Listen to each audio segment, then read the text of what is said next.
monosynaptic reflex. So your Golgi tendon reflex is a disynaptic reflex. Now we have a classification here.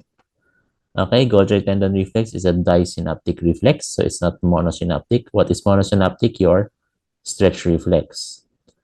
Is it a polysynaptic reflex? Hindi rin. Example of polysynaptic will be the flexor withdrawal reflex. Ito namang last choice uses type 2 afferent fibers from the Golgi tendon organ. So ano bang type yan? 1B, no? Hindi siya type 2. Okay, so what is true? It is a disynaptic reflex with a single neuron between the afferent and efferent lips. No? So it's a disynaptic reflex. So the stimulus for your Golgi tendon reflex is tension on the muscle, and the response is relaxation of the muscle. While for your stretch reflex, the sensation or the stimulus is stretching of the muscle, and the response is contraction. Okay, any questions so far? Okay pa? Next one, withdrawal reflexes. Ano naman totoo dito? So what is withdrawal reflex? Ito siya. No? So ito yung mangyayari if you step on or you are exposed to noxious stimulus, like you step on something sharp, and then you will lift or withdraw the limb that was exposed to the noxious stimulus while the other limb will extend. No? So one limb will flex, the other will extend. Okay, so it's a paired reflex siya.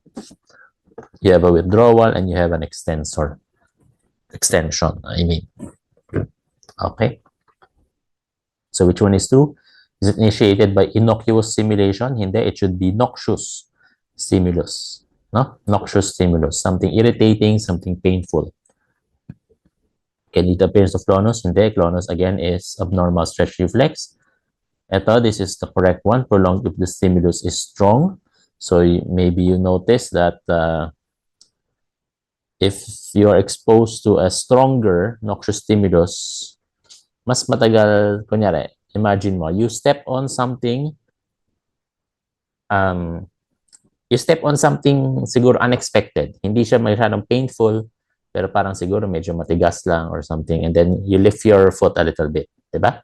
If you step on something really painful, pako, naapakan mo accidentally, you will lift your leg much more strongly, and you will keep it raised. No? Okay? So, pwede siyang prolonged. No? So, this reflex can have what we call mga reverbatory circuits. No? Parang paikot-ikot dun yung signal to keep the response or to prolong the response, no, for several seconds. Okay? So, a stronger stimulus would lead to a stronger response that will be sustained for a few seconds. Okay?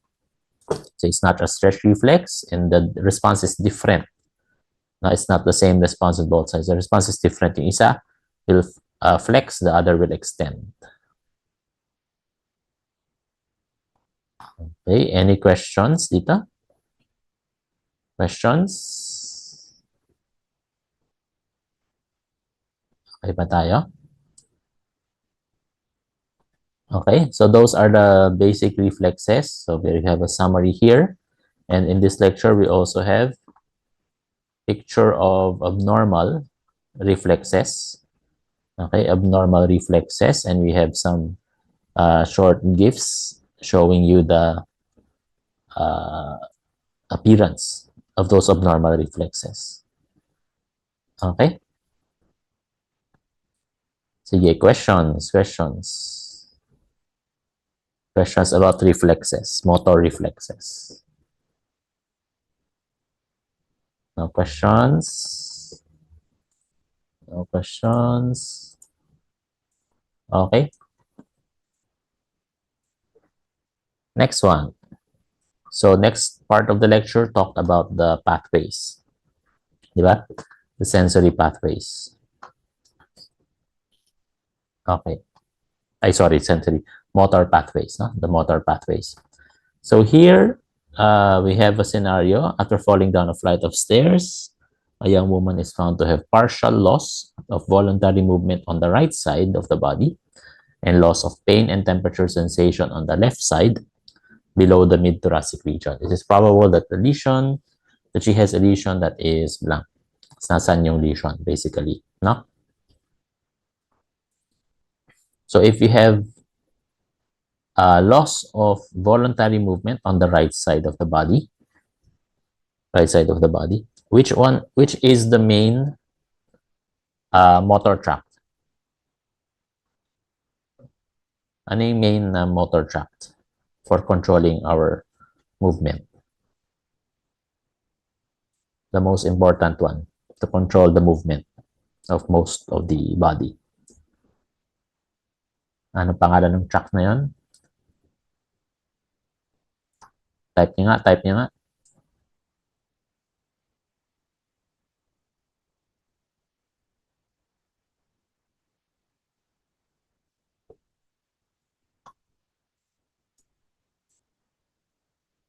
The most important motor pathway. Type niyo sa chat.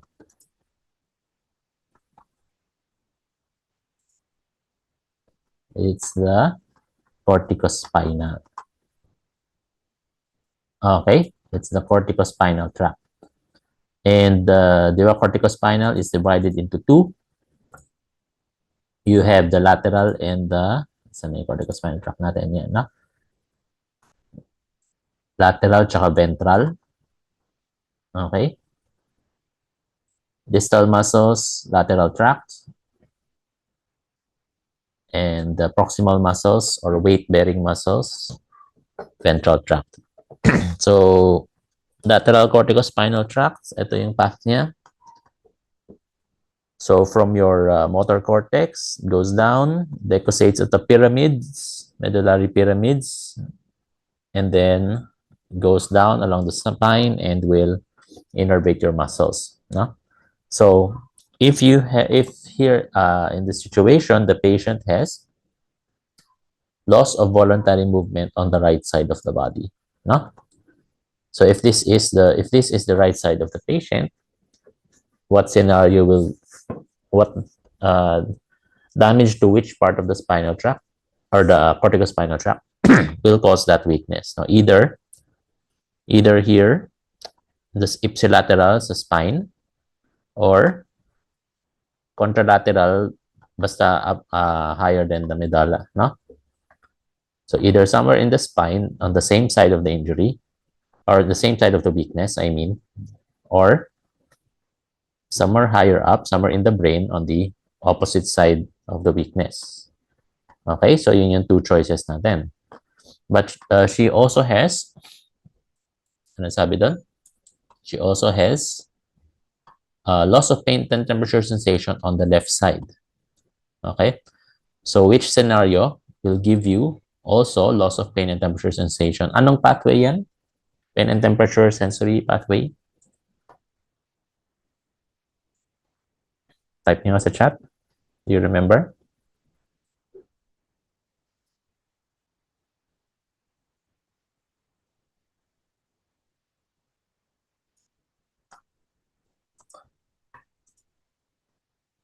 Remember, that's the spinothalamic or the enterolateral pathway. Okay? Sige. So, meron siyang weakness dito. And then meron siyang loss of pain and temperature sensation on the other side. Now, what will cause a loss of pain and temperature sensation on this side of the body? Is either, remember your anterolateral pathway, it decussates at the level of the spinal cord. Diba? So if you have loss of pain and temperature sensation on one side of the body, the lesion can be or is likely on the other side. No? The other side sa spine. Okay? Kasi mababa siya magko-cross. Okay? Either sa spine, on the opposite side, or opposite side sa brain. Okay. So which scenario will give both the weakness on one side of the body and loss of pain and temperature sensation on the other side of the body, opposite sides, no? So that would be a spinal lesion. Okay? Spinal lesion affecting the anong half ng spinal cord, the same side as the weakness, no? So the right side. Okay? So damaging the right half of the spinal cord. Dalawang choices yata dito yung right. Ito. Ay, hindi. Wala, ito lang yung right half. Okay? Damaging the right half of the spinal cord. Upper thoracic region, no? So that means below that region, doon ka magkakaroon uh, decrease in motor strength and loss of pain and temperature, no? Okay. Sige, any questions? Any questions? Clear ba yan? Clear ba kung paano mag-localize ng lesion? Okay, any questions? Okay, no? So you have these motor pathways. Okay. Ano bang ibig sabihin natin when we say mga postural muscles? So just imagine yung muscles mo used for posture, no? What muscles keep your back straight, no? What muscles bear your weight, no? So basically mas closer to the ano, to the axis, no? Closer to the core of the body, yung mga innervated by medial pathways. Okay? Or lateral pathways or peripheral. Okay? So movement ng kamay mo, movement ng paa mo, lateral pathways. Okay. And then we have another question related to the pathways. So we have a 58-year-old woman brought to the emergency department because of a sudden change of consciousness. All four limbs were rigidly extended. Where is the lesion most likely located? No? So this is describing the corticate or the cerebrate posture. Ano siya? Pakitype na sa chat. Is this the corticate or the cerebrate posture? It is the cerebrate posturing. Na? So, di ba ang mnemonic natin, saan yung picture natin? Okay. Mnemonic natin dito, maraming E. Okay? If extension predominates, it's at the cerebrate posturing. And then, why is it more dangerous? Kasi mas mababa na yung lesion, no? It's in the brainstem below the red nucleus. So, ano yung choice dito? That will fit that criteria. So, it is this one, no? Lower midbrain. So, let's look at that again. Yeah, no? The red nucleus. Yeah, so, it's affecting the brainstem. Very dangerous siya. Why is a brainstem lesion dangerous? Ano ba functions ng brainstem? Hindi lang naman siya for motor pathway, di ba?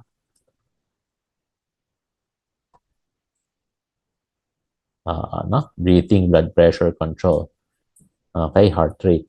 Nakakontrol din niya. So, basically, your vital signs. Huh? Your vital signs are influenced or controlled by the brainstem. Okay, kung naalala nyo, di ba, sa RESP, di ba, pinag-usapan niyo yung mga breathing center, breathing control, di ba, lahat brainstem yun, di ba? So, if you have a damage to your brainstem, death is highly likely, no? Okay, any questions? Questions?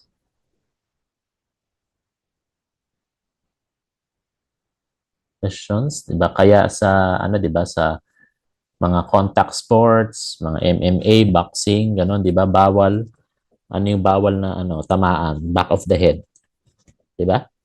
You cannot hit, should not hit the back of the head kasi nga bakit? Brainstem 'yun eh, no? Nandun yung brainstem. Delikado masyado. Okay. So, we talked about the pathways, pathways for posture, pathways for controlling the peripheral muscles. And then we also talk about the organization of the motor control system. Okay, so before we answer this next question, can we have the figure review for motor? Hello po. Audible po ako? Oh, mahina lang konti.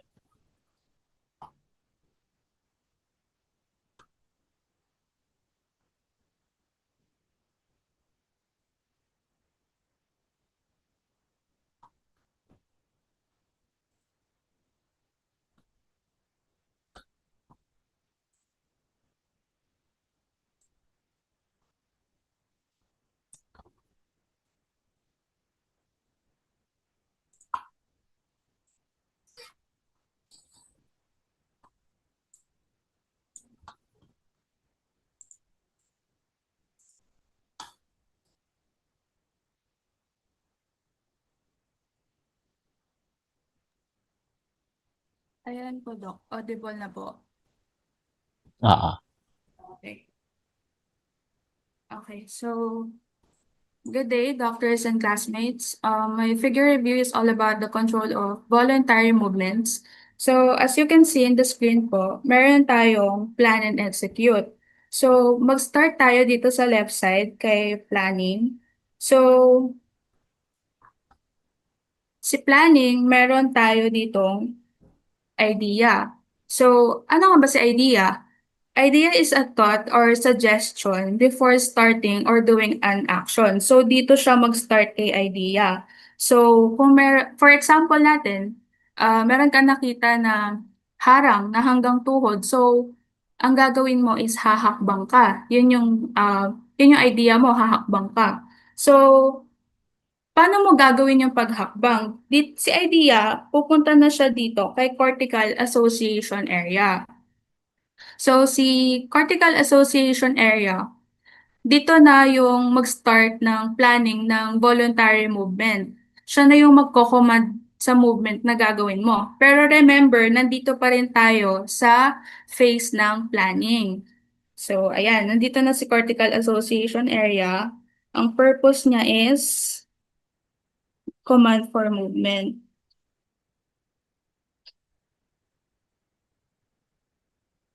Ayan. So, as you can see, meron tayong arrow na direct dito kay premotor and motor cortex. And meron din tayong arrow na iikot kay basal ganglia and lateral cerebellum. So, dito sa arrow na yon, yung pathway na to is yung direct and indirect pathway. So, first, dito muna tayo sa cortical association na naka-direct kay premotor and motor cortex. So, yun yung direct pathway. So, from cortical association area, pupunta siya na directly doon, pero makikita natin na wala siyang middleman or wala man lang siyang stopover.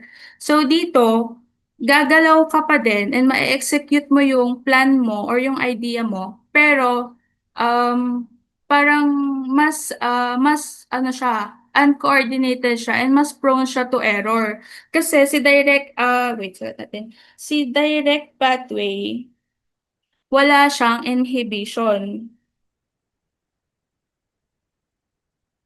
So, mag-go lang siya directly. So, ayun si direct pathway. Yung si indirect pathway naman,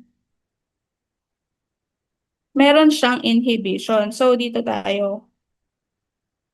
So, kay indirect pathway, nandun si basal ganglia and sa lateral cerebellum. So, si basal ganglia, siya yung nagse-select and nag-i-inhibit ng movement. So, silang dalawa ni lateral cerebellum yung magre-receive ng input from cortical association area.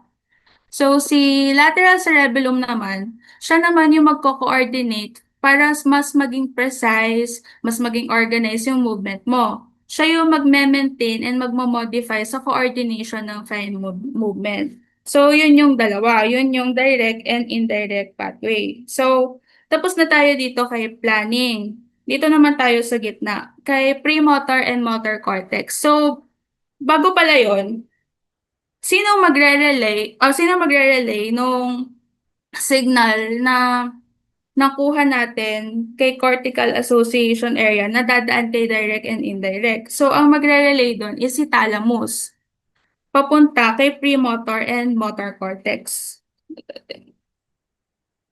Thalamus.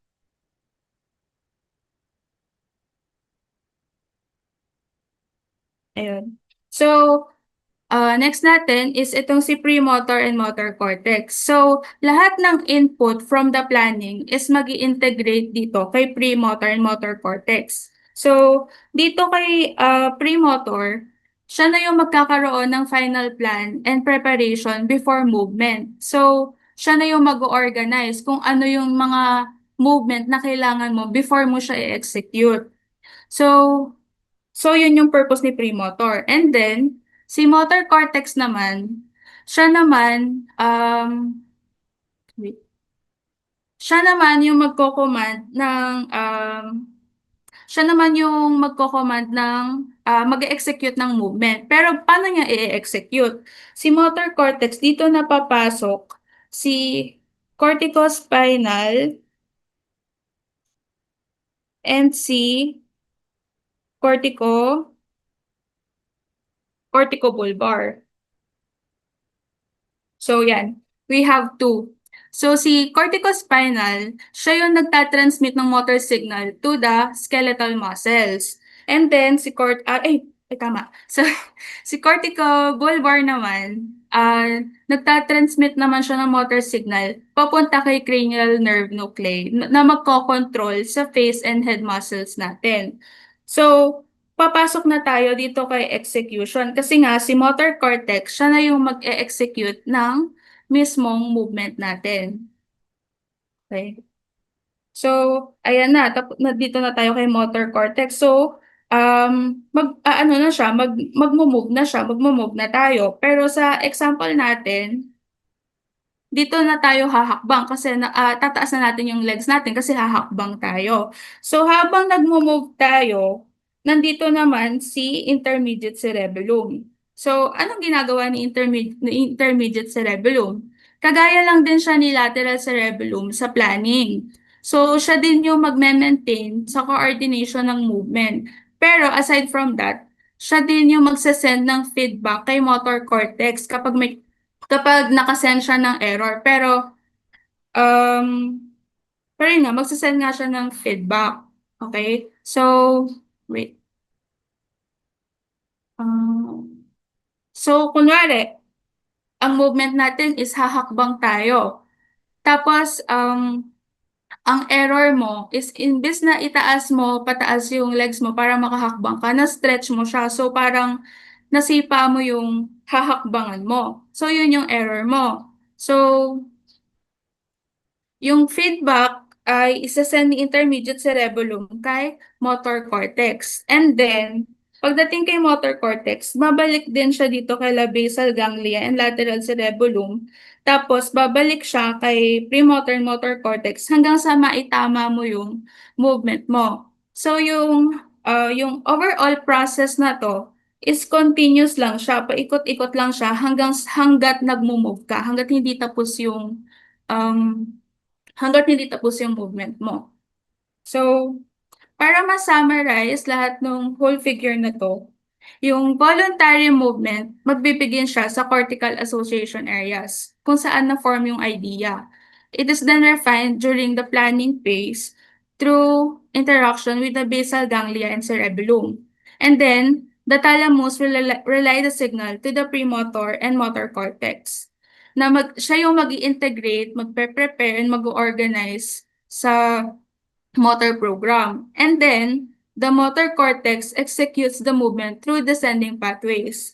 And then lastly, while nagmo-move ka, yung intermediate cerebellum naman, magpo-provide siya ng continuous feedback para ma-adjust and ma-ensure yung fine coordination ng movement mo. And that is all po for my figure review.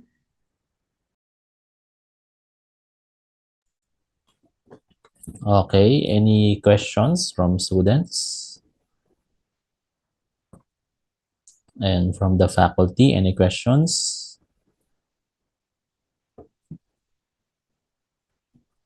Okay, sige, question lang. Can I annotate? Hindi yata. So question, yung, di ba may arrow from movement pabalik sa cerebellum, tsaka pabalik sa premotor, di ba? Saan ang galing yung feedback na yun? Or ano yung nagsisend ng feedback na yun?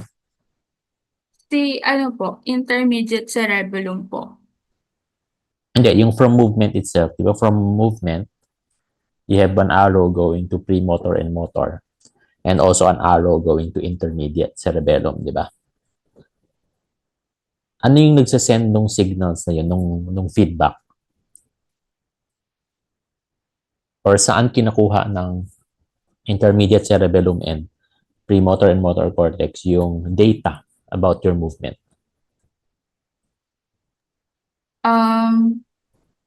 Sa ano po, sa muscle and joints po habang nagmo-move. So what's sending those feedback?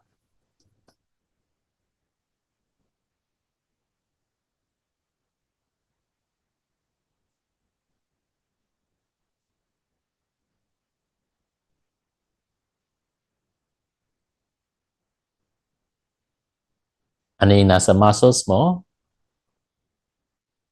and nasa joints mo that would give information to your premotor, motor, tsaka sa intermediate cerebellum.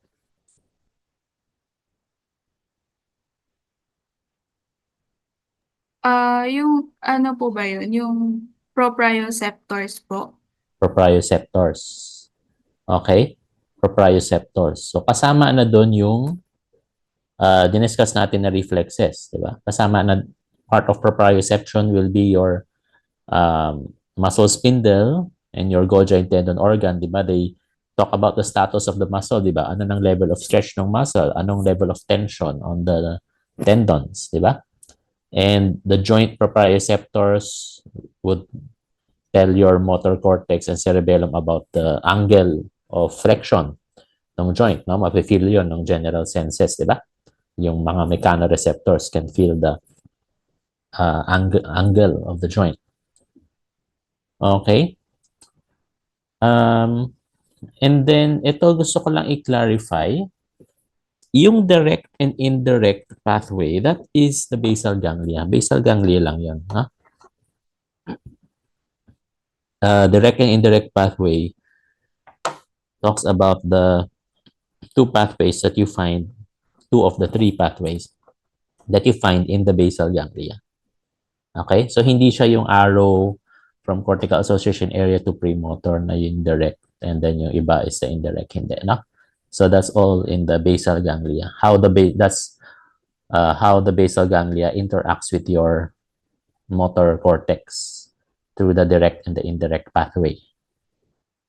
Okay, so yung arrow from cortical association area to premotor cortex, and then yung arrow from cortical association area to basal ganglia and lateral cerebellum just tells you na meron siyang connection zone. It sends from that plan, from the idea, I mean, yung initial plan, bibigay ni cortical association area dun sa tatlong area na yon. Na? So, may existential signal dun sa tatlong area na yon. And then, magtutulungan na yon to basically finalize the plan of movement. Na? As we see, merong arrows, may double arrow from premotor to basal ganglia. Mag-uusap sila. Na? And then, double arrow din from premotor, motor, and lateral cerebellum. Again, mag-uusap sila. Na? There'll be exchange of signals. Itong gusto kong gawin. Anong feedback mo? Ito, ayusin mo to. Parang ganon. Basically. Okay? So, clear ba yan? No? So the direct and indirect pathway has to do with the basal ganglia. Okay, specific sa basal ganglia.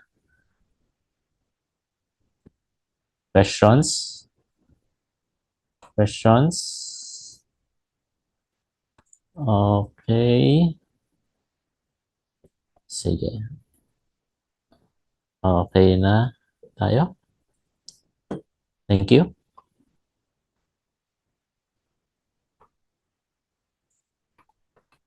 Sige. So let's go back to the question.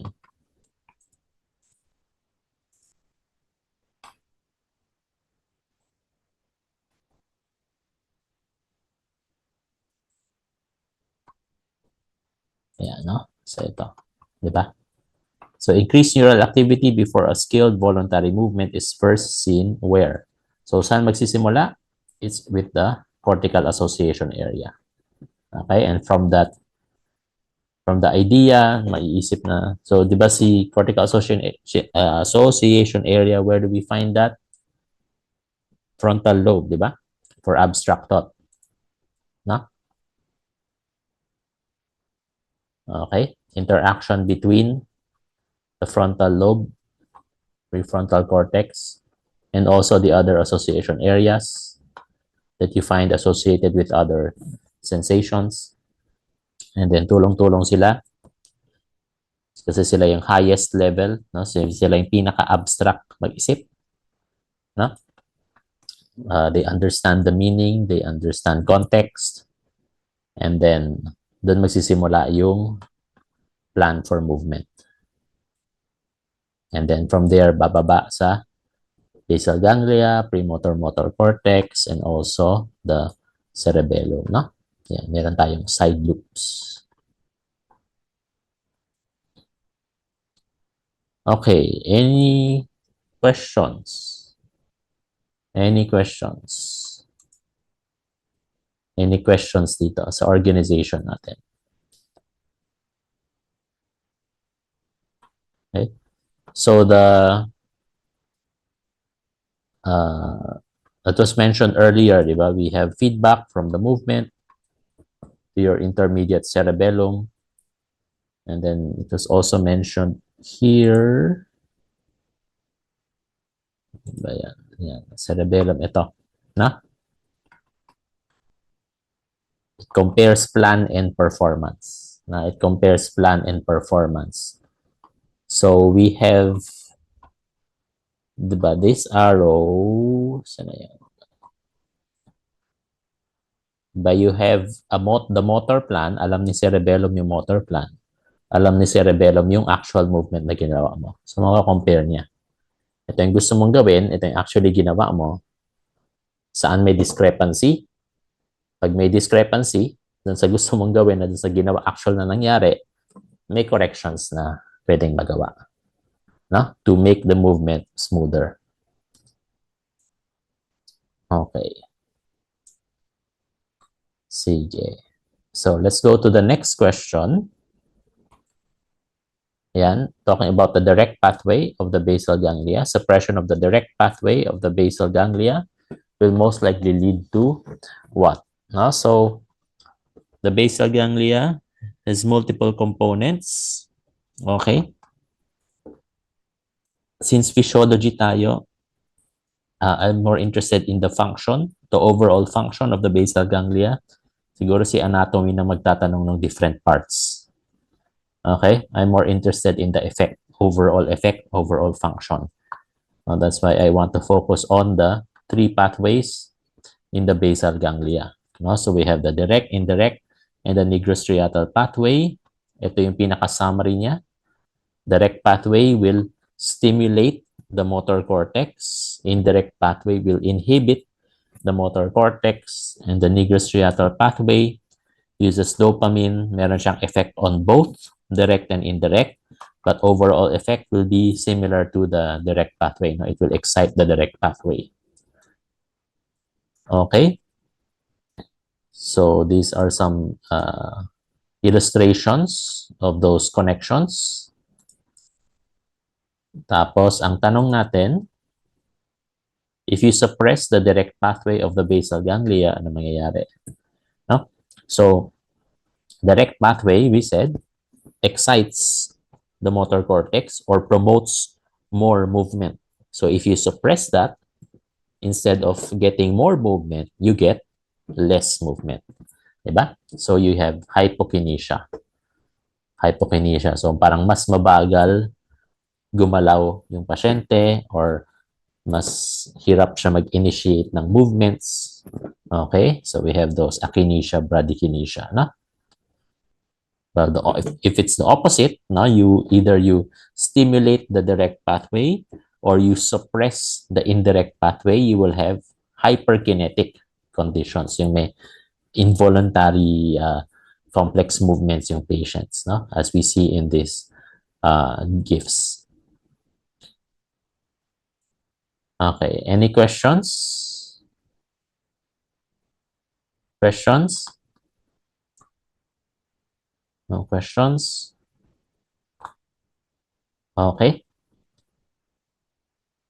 So next, while exercising, we have a case now. While exercising, a 42-year-old woman developed sudden onset of tingling in her right leg and an inability to control movement in the right leg.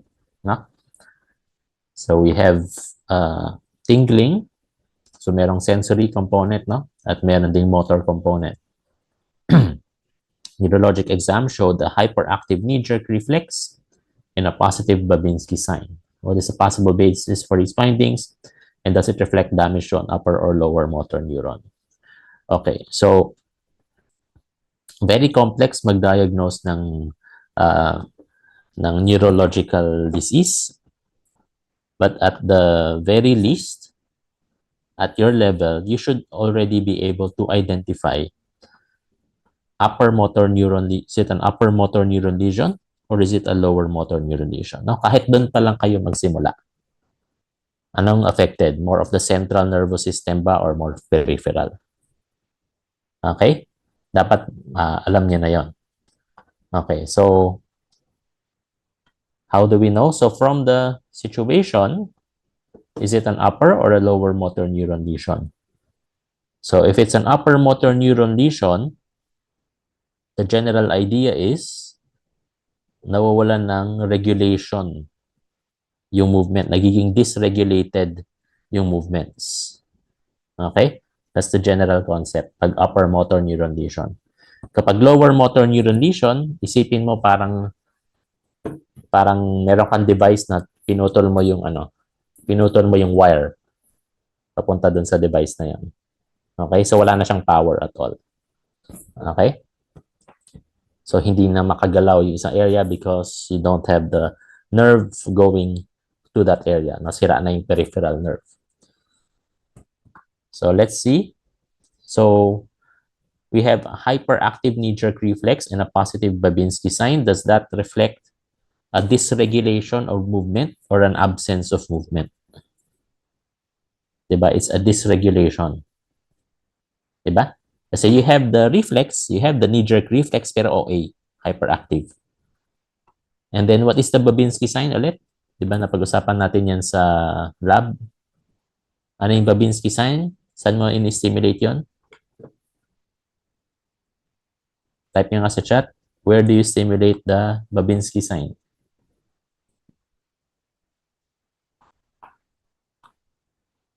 Saan in-stimulate?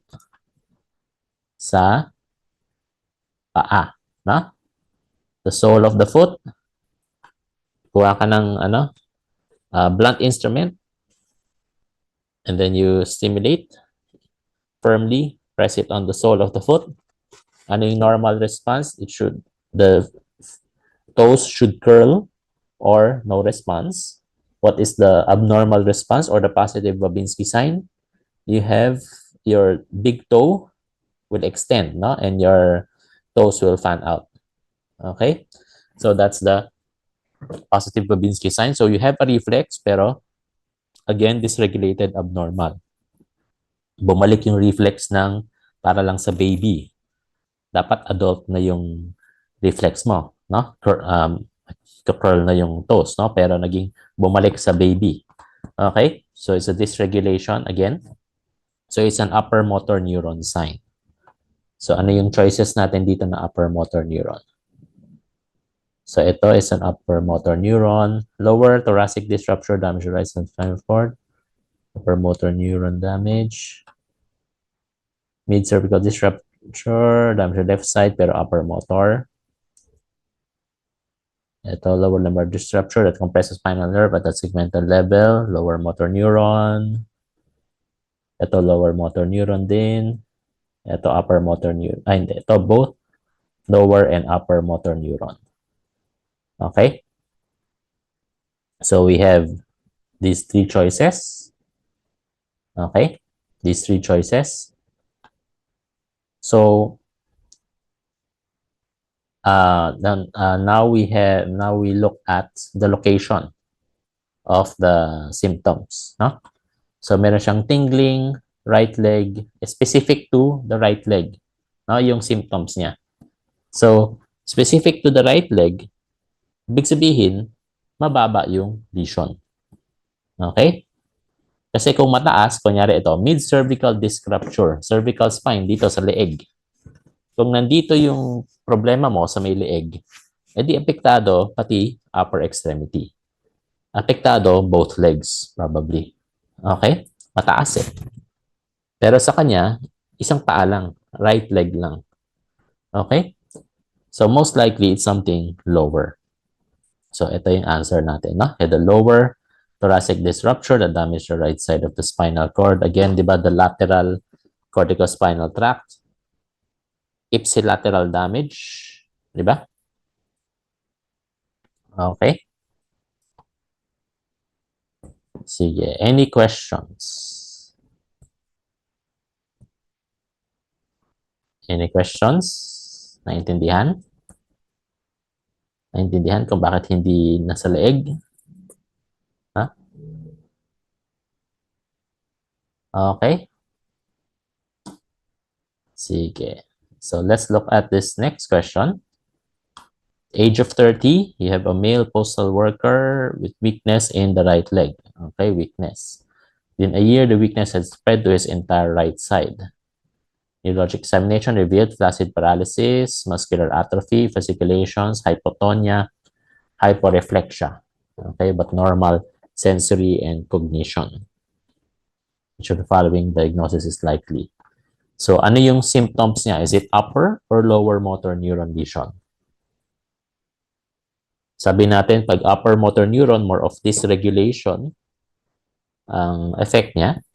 And then pag lower motor neuron, more of talagang loss of the function na. It's a more complete loss of function. Okay? So sa kanya, we have flaccid paralysis, very floppy. No? Tapos paralyzed, hindi niya magalaw. So flaccid meaning the muscle tone is very low. Okay? So consistent dito. Hypotonia. Okay, so atrophy is also consistent with the paralysis. And then hyporeflexia, no? So all of these are signs of a lower motor neuron lesion. Okay, lower motor neuron lesion. So among the choices, tingnan natin yung choices. Meron ba ditong lower motor neuron? So ito, primary motor cortex. Siyempre, brain, upper motor neuron. Ito din, cerebral infarct, brain din. Cerebellum, brain din, no? Basal ganglia, brain. So ito lahat ng choices na to, upper motor neuron, so the only one that can, among the choices that can give you a lower motor neuron sign, itong ALS. Now, which actually can affect both upper and lower motor neuron lesion, no? But typically it starts with lower motor neuron lesion signs, I believe. Okay? Sige. Any questions? Any questions for motor control? So, yan, we have upper versus lower motor neuron lesions. Then we also talked about cerebellar lesions. Meron tayong videos on cerebellar lesions. So, itong mga tests na to, di ba, ginawa din natin sa lab. Okay, any questions? Any questions? Baka kaya na nating tapusin pati yung sleep this morning, ano? Parang mabilis lang tayo eh. Any questions? Okay. So, if no questions, sige, stop recording muna ako. Recording stopped. So, survey ulit. Sinong nakapanood na nung sleep?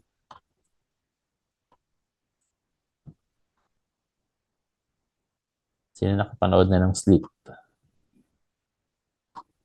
7.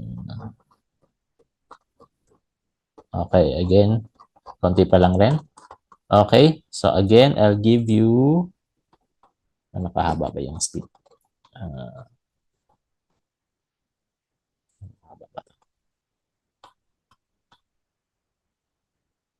Sa bilis to. Ayan, 30 minutes na. Okay. I think until 30 minutes, no? So, around 30 minutes. So, resume tayo ng 10:10. Okay? Or sige, 10:15.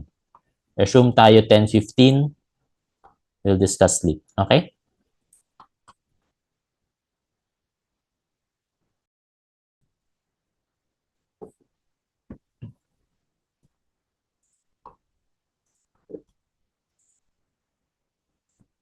Okay.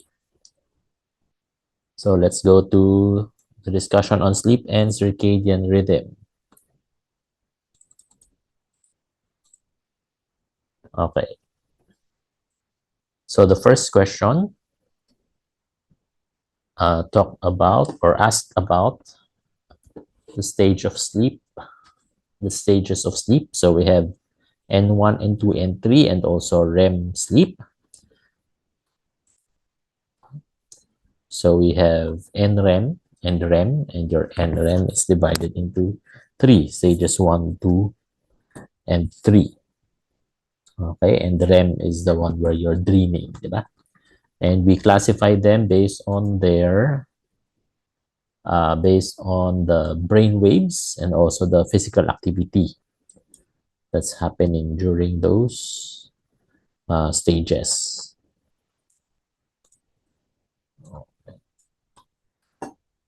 So which fits the description, some alpha waves easily awaken. So that is your stage N1. No, ito yung parang patulog ka pa lang. Parang gano'n, no? So, drowsy ka, nakapikit ka, and then medyo you're drifting off to sleep, no? So, yung N1. Okay? Pero, tulog ka, pero pag konting tapik lang sa'yo, gising ka na agad, no? So, that's your N1. There's some alpha activity. So, alpha activity is quiet wakefulness, while beta activity, beta waves, alert wakefulness. So, ito yung gising ka, no? That's your beta waves. So, your N1, you have a mix, no? May alpha, may beta.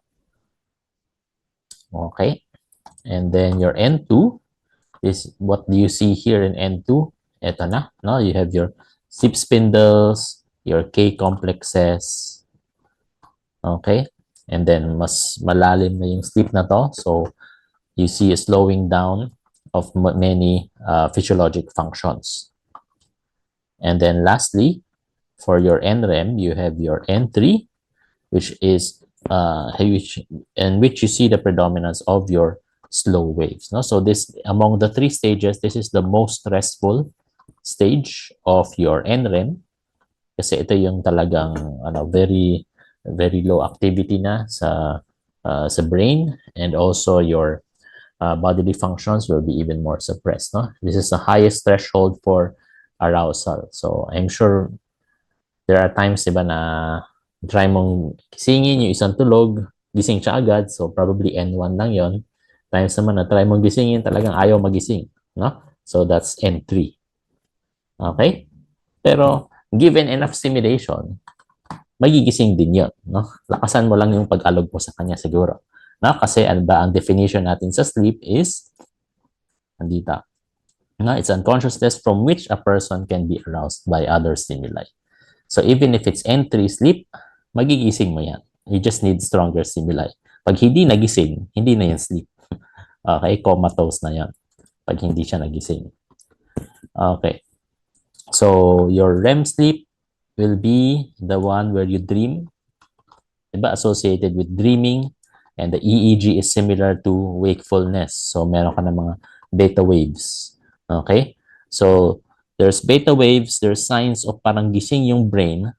However, the muscle tone is at its lowest. No? If it is not suppressed, di gagalaw-galaw ka. No? You will try to act out your dream if it is not suppressed. No? If your muscle tone is not suppressed. No? And because your brain is active, your BP heart rate, na respiratory rate will also fluctuate. No? Siguro pag exciting yung dream mo, mas mabilis yung heart rate mo. No? Okay, any questions about these stages? Any questions? No questions? Okay. So before we go to the next question, let's have the figure review. Hello, Doc. Rinig po ba ako? Okay, dinig ka naman. Okay, wait lang po. Mag-share lang.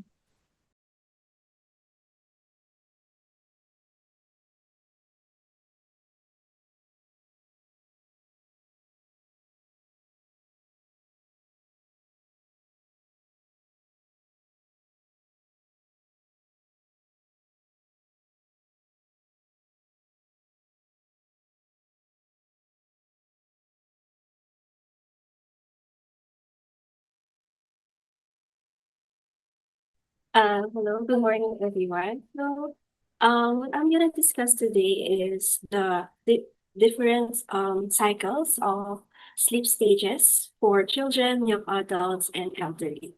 So before I start, I will discuss first the legends for this graph. So first, we have the x-axis.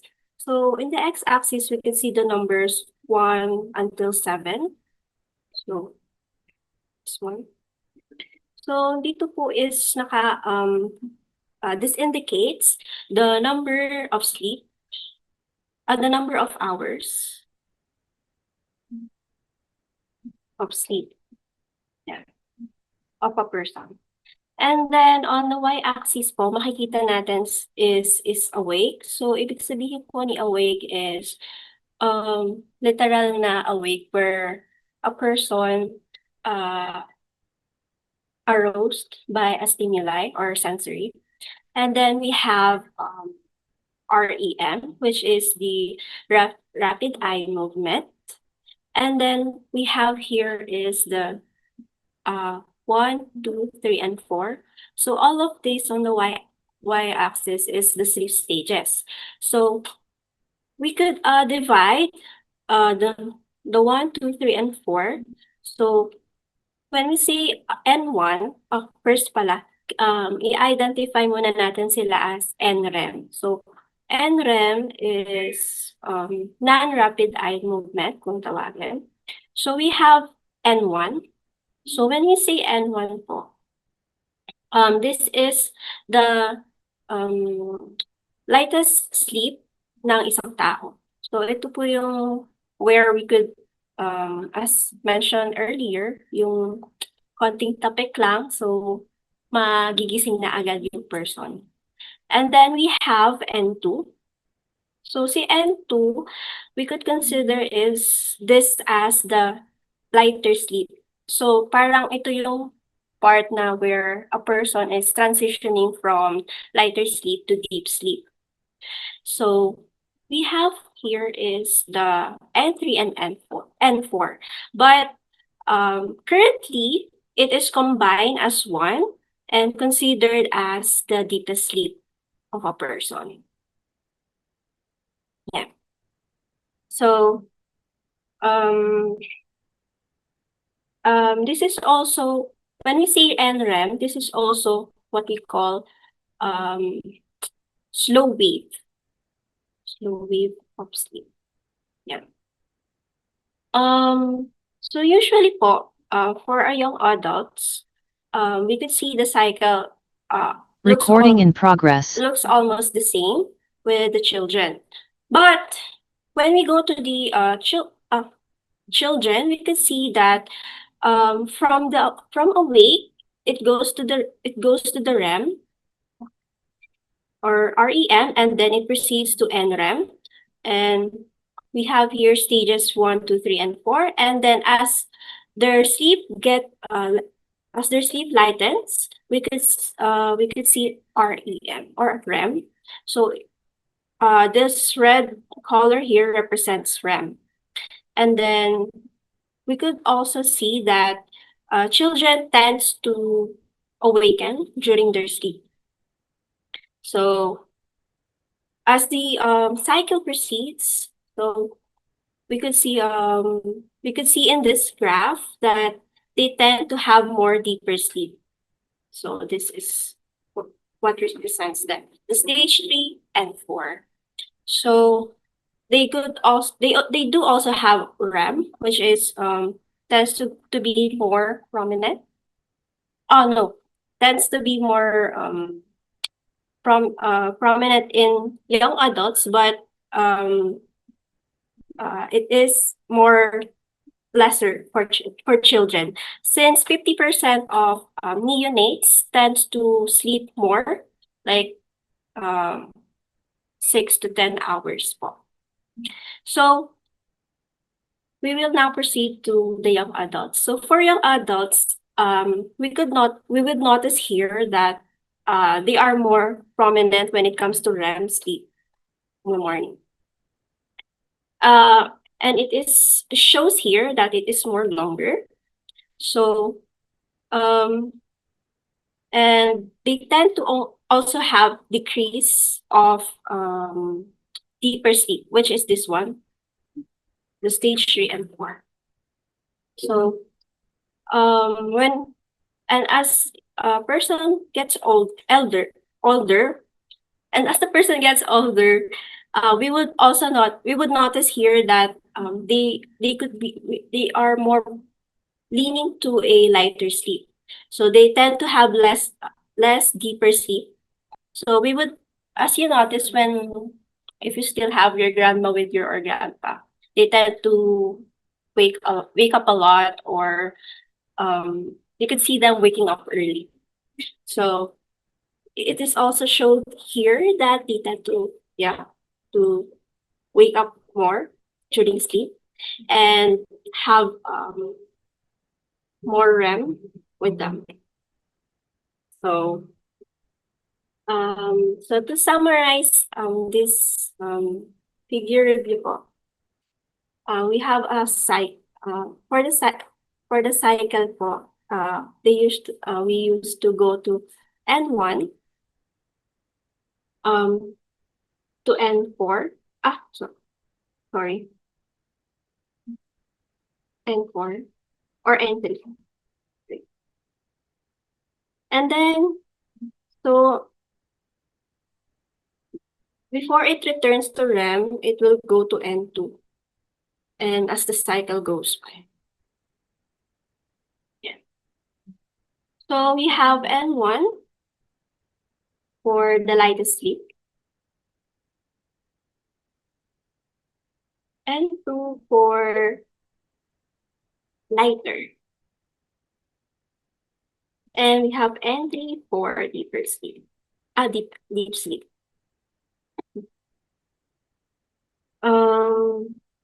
So for children po, why do they have longer deep sleep? It's because they needed it for body repair and brain development. While for the young adults naman po, it tends to lean more on the balance side or pattern. And typically po, the sleep cycle that they had usually is around 60 to 100 minutes with an interval of 90 minutes throughout the night. And for elderly naman po, we usually call their sleeping pattern or sleep cycle as fragmented sleep po. And that's all po. Thank you. Okay. So, any questions? Sige, iwan mo muna yung ano doon. Na stop screen, nag-stop share ka na ba?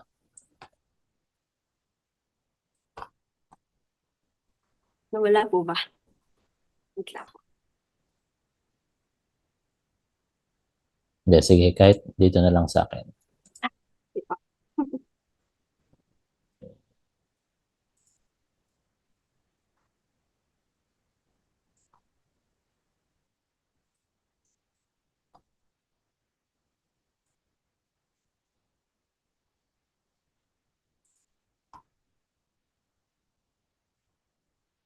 Okay.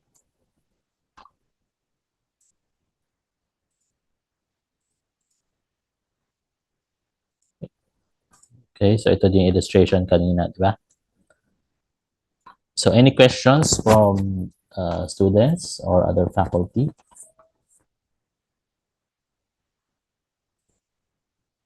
Sige, so questions, i-clarify ko lang. Do you need to spend time in REM sleep before you go to N1?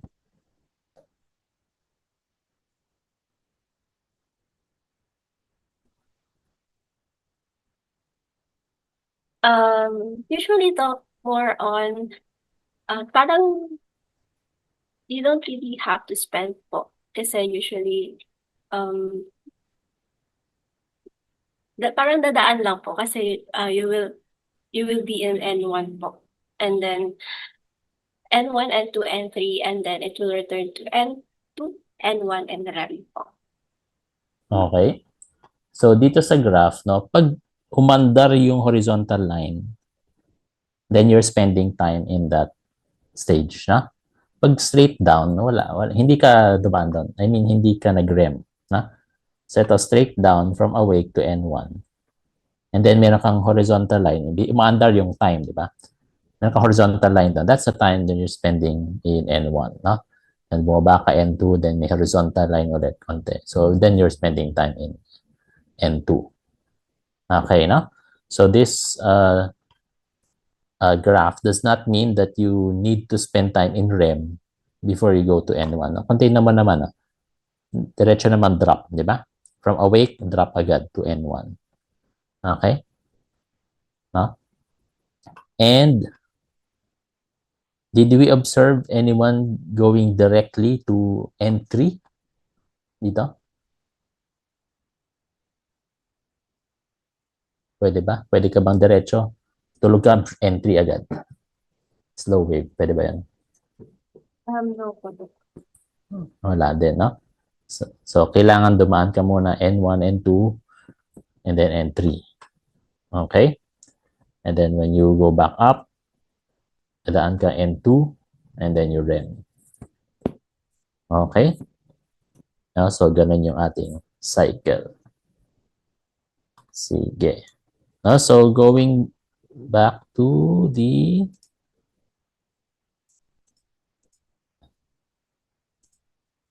questions. Back to the questions. Okay. So which statements are true of the sleep cycle? So it follows this order, N1, 2, 3, REM. Hindi, no? From N3, naangat ka muna to N2 before you go to REM. The cycle repeats approximately every 90 minutes. So that's true. No? Infants have a higher proportion of REM sleep. So we see that here. Diba? REM sleep, yan. Infants, na higher proportion. Lowest proportion sa elderly. Okay, so elderly also have less N3 sleeps as we see here. Diba? No? You see in the illustration, mababa yung a proportion of time that they spend in the deep sleep. Okay, and that's why elderly people would also want to sleep not just nighttime, no? They can take afternoon naps, no? Daytime naps, so that they can catch up on some sleep. And itong last statement dito, there will be less REM as morning approaches. Hindi, as we observe, mas mahaba yung REM, no? Mas mahaba yung REM as we approach morning. Okay. So, any questions? Any questions? So, the sleep pattern changes depending on your age. Okay. And then we have this table showing the different physiologic changes during sleep. But generally, diba, generally, the body, syempre, is resting. No? So most physiological processes will slow down, except for certain situations. No? So we see in REM, mas meron kang activity kasi nga the brain is active. No? But it also will further suppress some aspects of your physiology. Okay, sabi nga natin, di ba, the muscle tone increases even further, should be suppressed during REM so that you don't act out your dream. Okay, so let's look at the choices. Heart rate decreases during NREM but may increase during REM, no? So that's true. Sa yung heart rate, no? So heart rate will drop during NREM but can be variable during REM sleep. Upper airway resistance increases during both NREM and REM, so that's true, no? Upper airway resistance, we see muscle tone decreasing, we see airway resistance increasing. So magkasabay yun, di ba? So increased muscle tone would keep your airways open, no? Or keep your airways open, but if your muscle tone decreases, no? So magre-relax yung airway passages at sa upper airway, pwedeng mas magko-collapse siya, no? That's why we have snoring, di ba? Yung sleep apnea pwedeng mangyari, right? Because of this increased airway resistance sa upper airway. And then GI mobility is low during both NREM and REM, of course. Okay, kasi nga parasympathetic. Ay, sorry. Not parasympathetic, but because of the we suppress, no? The sleep will suppress almost all the physiologic mechanisms. No? Hindi mo naman gusto na tulog ka tapos matatae ka. Di ba? You don't want to defecate, urinate, di ba, during sleep, no? So, suppress siya. Suppress siya. Okay. So, any questions?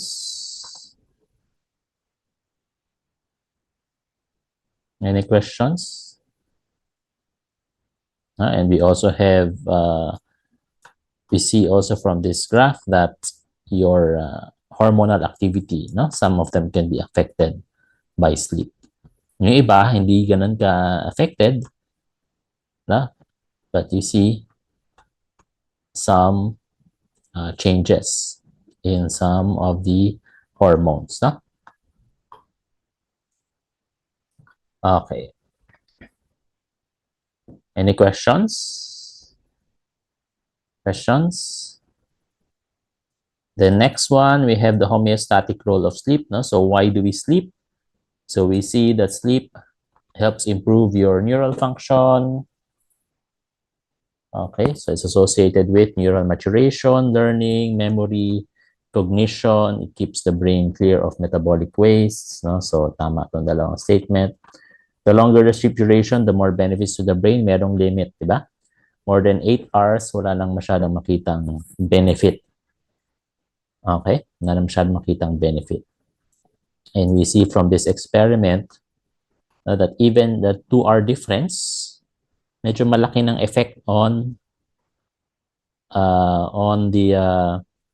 this psychomotor vigilance task, or this series of tasks that will test your attention, your focus. Okay?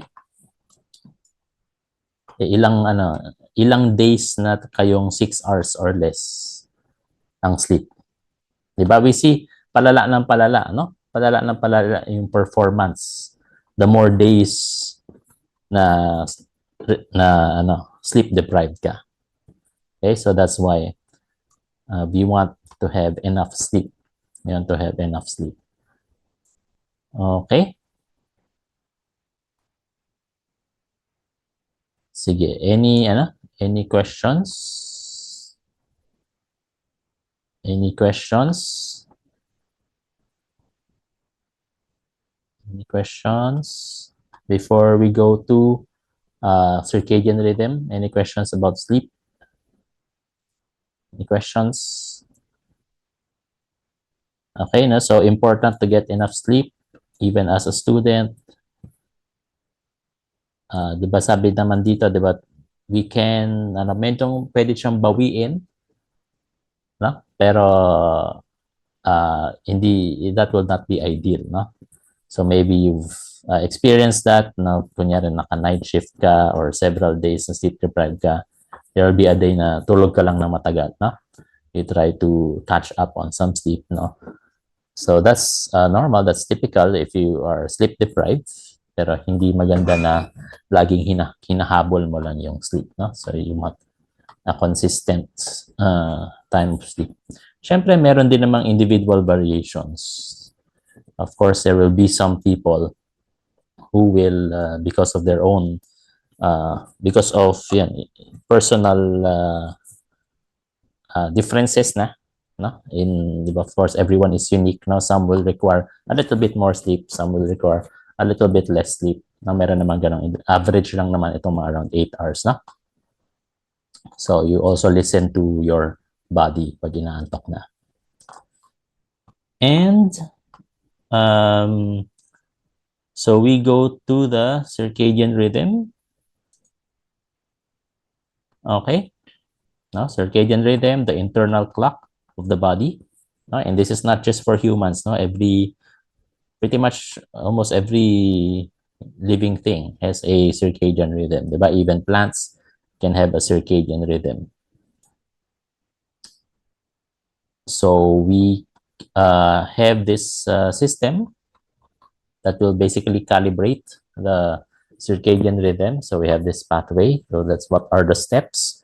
So first step is light information is received by the retina, no? And then conveyed by the retinohypothalamic fibers, no? So from the retina to the hypothalamus, you have some light information. It tells you na umaga na, or at least that you are detecting light. That you are detecting light. And then next, what's the next step? Okay, so from here you activate the SEN, activate the suprachiasmatic nuclei, which will then inhibit the paraventricular nucleus, suppress the activity in the superior cervical ganglion, leading to less activation or suppression of the pineal gland. No? And then this leads to decrease in melatonin secretion because that is the function of the pineal gland, and then there's less activation of the MT1 receptor. Now, what is the MT1 receptor? MT1 receptor helps promote sleepiness. No? So basically, this pathway tells you if there's light, you activate the SEN, you suppress melatonin secretion, and you suppress sleepiness. Okay, or you don't promote sleepiness, na? Kung merong ilaw. And then opposite naman is true if you have darkness instead of light. That's why if you have mga disrupted sleep schedules, the light or regulating the amount of light you're exposed to is important. Diba? Common advice if you have difficulty sleeping, so don't look at your devices like several hours before sleeping, no? Or wag kang mag-iwan ng gadget sa tabi mo so you're not tempted to look at it at night, no? Because the light from your gadget will also disrupt your sleep, no? Instead of darkness, naging light na, so masasuppress ulit yung melatonin secretion. And then when we activate the SCN, so what's the role of the SCN? Diba? It's not just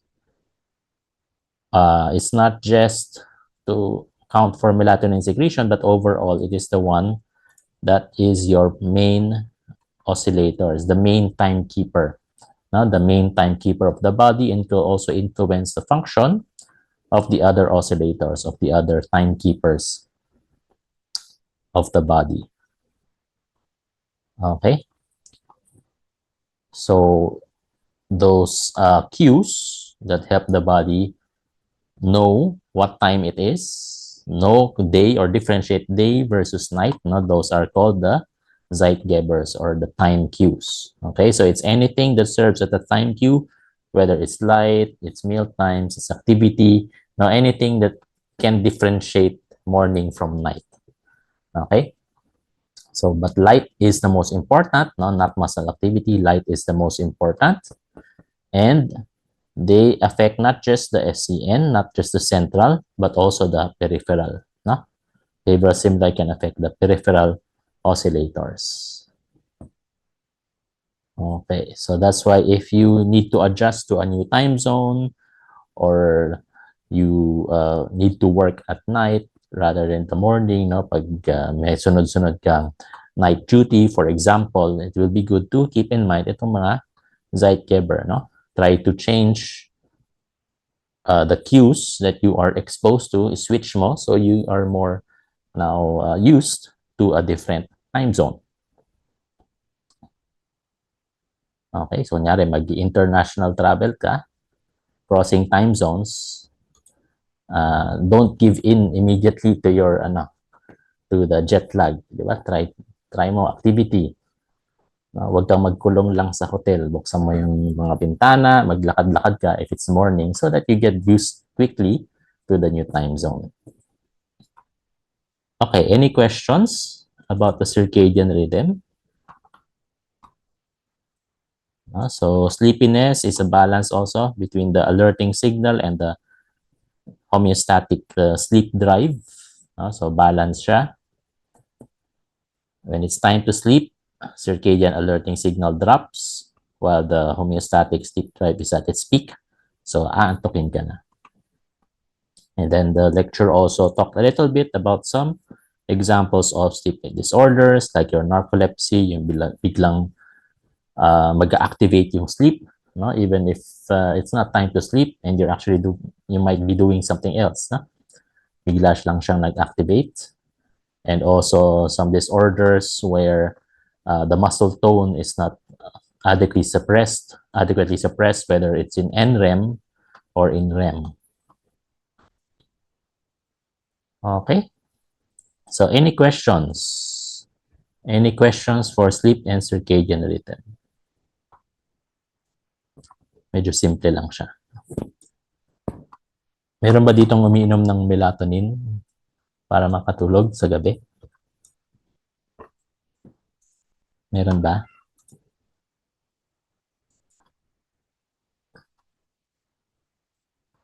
Meron. Anong effect sa inyo? Kung willing ka magkwento. Effective ba? Hindi na tumatalab. Hindi na tumatalab. Sa umpisa tumalab. Dalawang nag-chat, hindi na tumatalab. Hindi na tumatalab. Nag-tolerance na. Okay. So melatonin kasi it's just one component of your pathway, and especially if it's oral, it's a drink, it's a candy, yung absorption niya can also be variable. Okay, so what can you advise a patient na hirap makatulog? What can you advise a patient na hirap makatulog? Diretso ka ba sa, kain kang, inom kang melatonin. Diretso ka ba doon? Na una mong i-address kung hirap makatulog ang pasyente. Assuming na wala siya ibang sakit, na walang pain, di ba? Pag-usapan natin yung pain, the slow pain, we said, di ba? It will keep you awake. Assuming wala naman siyang pain. First thing you address, okay, environment, yun, di ba? Ito. Ha? Pag matutulog, basically, ayusin mo yung Zeitgeber. Ayusin mo yung time cues. Kumusta ba yung meal times? Yung activity times. Masyado ba siyang maraming ginagawa sa gabi kaya na-disrupt yung ano niya, circadian rhythm niya. Or yung room ba niya, baka masyadong maraming ilaw sa room. No, not just the devices that I mentioned, but yung sa room. Na baka may ilaw from the window or takot siya sa dilim kaya laging naka-on yung ilaw. So maguguluhan yung ating SCN. Diba? And so yun yung tinatawag na sleep hygiene. Make sure that your sleeping environment is conducive to sleep. Wala masyadong ilaw, hindi maingay, you're comfortable, the temperature is fine. So basically, ayusin mo muna yon. Ayusin mo muna yon before you go and give medications for sleep. Okay. And you also look at the age. Siyempre, pag mas matanda, as we said, no, talagang physiologically disrupted na yung, or iba na yung pattern ng sleep cycle. No? So, medyo frustrating, siyempre, for the elderly, sanay sila dati na dire-diretso lang tulog nila sa gabi, pero ngayon, nagigising na sila in the middle of the night. So, frustrating yan, no? But what can you do? That's just that's just a natural part of the process of aging. Talagang magbabago yung sleep cycle. So, you can just maybe encourage them to give them permission. Pwede kang matulog pwede kang matulog sa hapon. Pwede kang matulog basta if you feel sleepy, sige, tulog ka. Even if it's not nighttime. Okay? So that they can still have the more or less 8 hours of sleep. Okay? Questions? Sige, we can stop recording na siguro. So, mabilis lang tayo. Recording stopped. Okay, what's the schedule next week? Dito ba si Dr. Jacinto?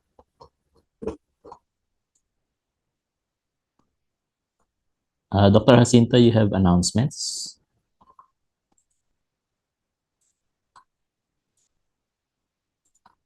Meron ba tayong announcements?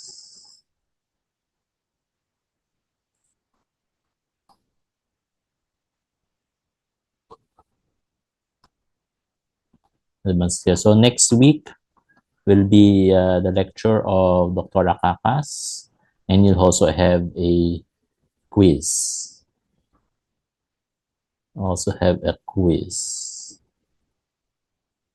I think hanggang lang.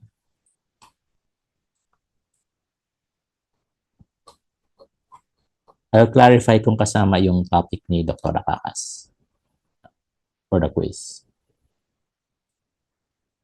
Okay, so I guess yun na tayo, no? So natapos na natin this morning, mabilis lang tayo.